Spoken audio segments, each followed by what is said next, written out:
Bismillahirrahmanirrahim. Assalamualaikum warahmatullahi wabarakatuh.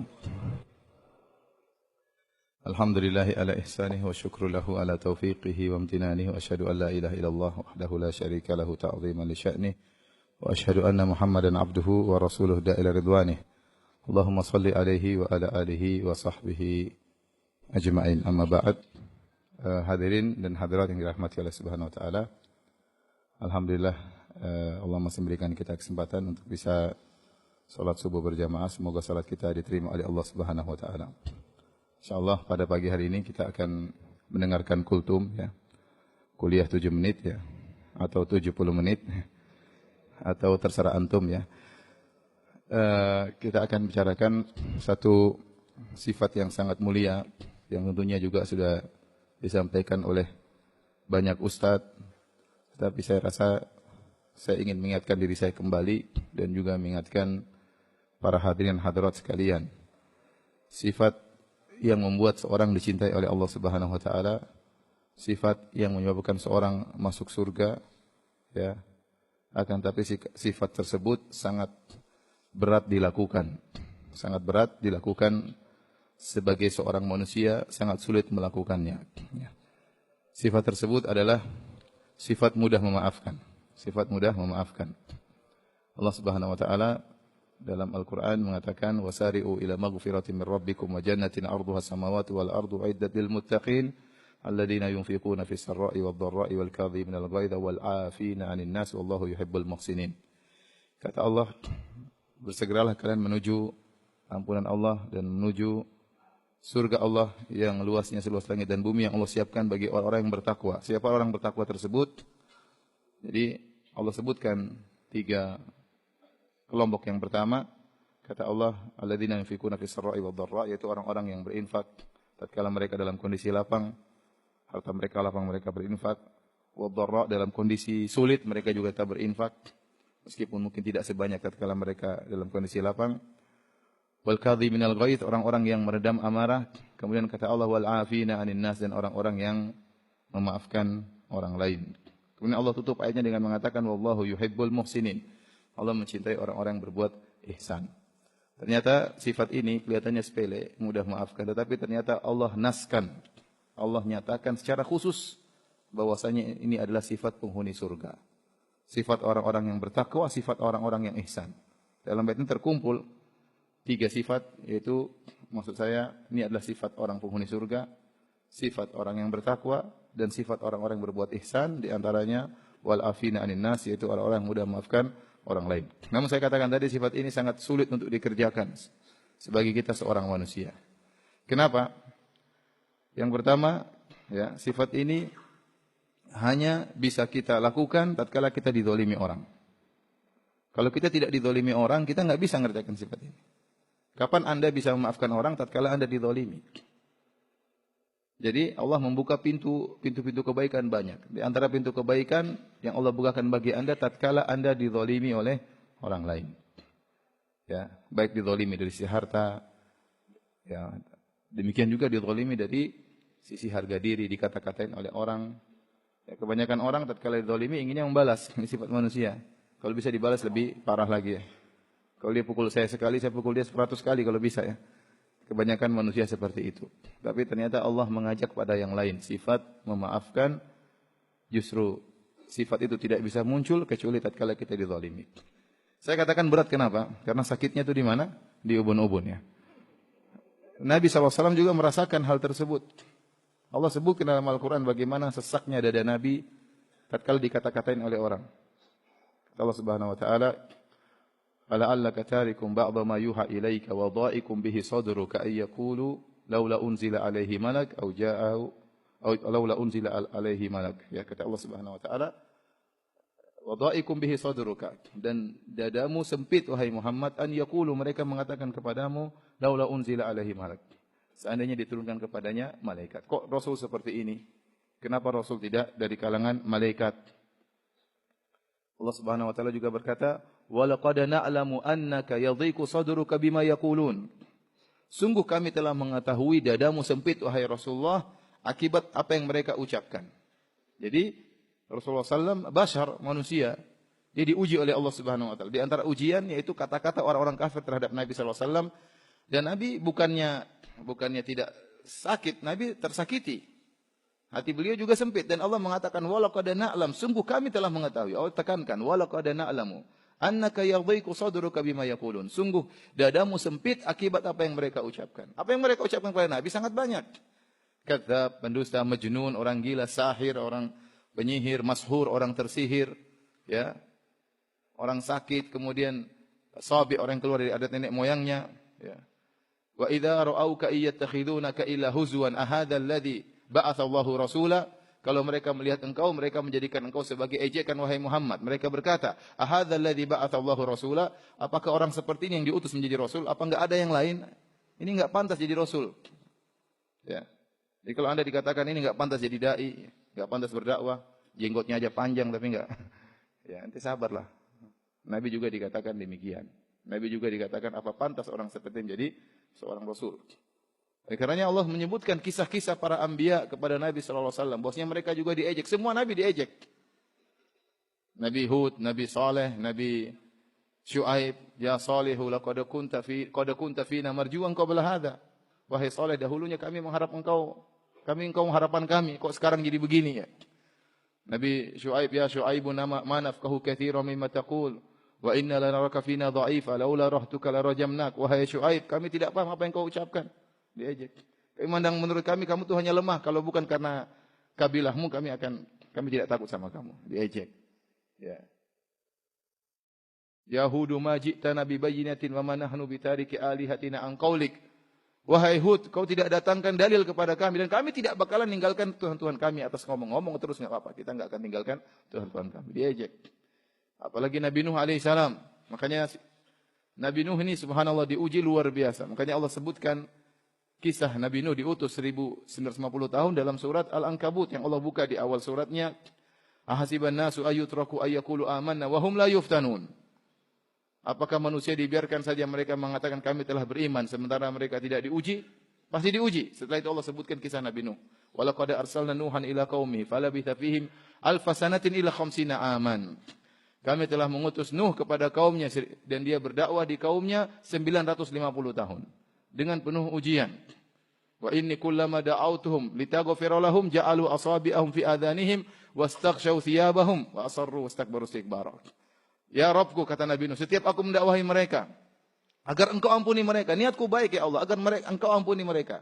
Ja'alu asabi'ahum fi adhanihim, mereka meletakkan jari-jari mereka di telinga-telinga mereka. Jadi kalau Nabi Nuh mau ceramah, kata mereka, tunggu sebentar, Nuh, silakan ceramah ya. Jangan dulu alhamdulillah, tunggu sebentar. Ya, silakan. Kan enggak enak digituin. Telinga tutup dulu baru suruh ngomong. Ya. Jadi diuji. Kata Allah, wa yasna'ul fulka wa kullama marra alaihi mala'un min qaumi sakhiru min. Allah menyuruh Nabi Nuh bikin kapal. Kata Allah, wa kullama, setiap kali marra alaihi mala'un min qaumihi, setiap ada orang lewat ngejek. Tidak ada yang enggak ngejek, semuanya ngejek.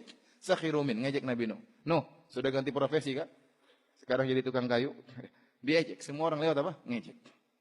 Wa ma naraka taba'aka illa alladhina hum aradhiluna badiyar ra'yi. Wa ma nara laka alaina min fadl. Bal nadhunnukum kadhibin.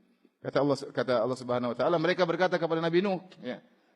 Kami tidak memandang mengikuti engkau kecuali hanya orang-orang bodoh, orang-orang rendahan, badiyar ra'yi, hanya ngikut tidak mikir panjang, adapun kami mikir panjang.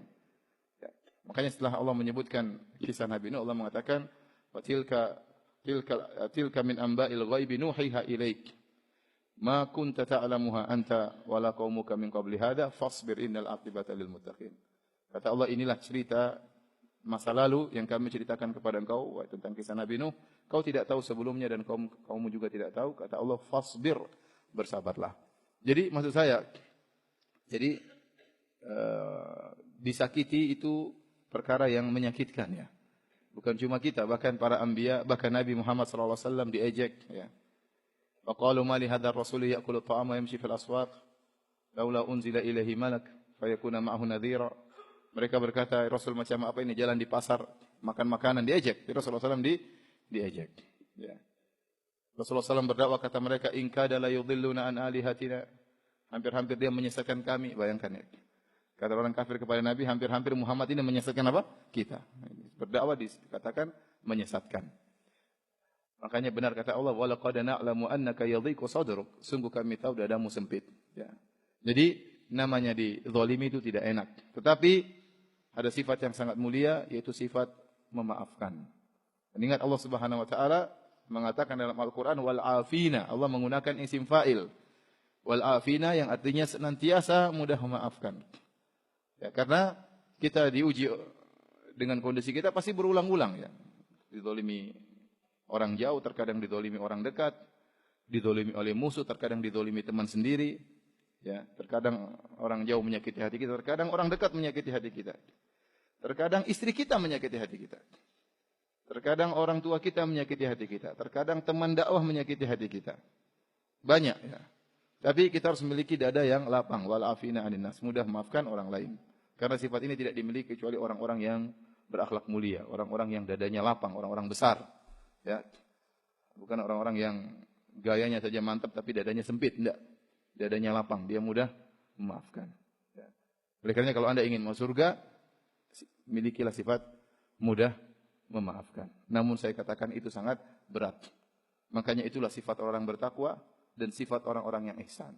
Allah mengatakan, Allah yuhibbul muhsina. Allah mencintai orang yang berbuat ihsan.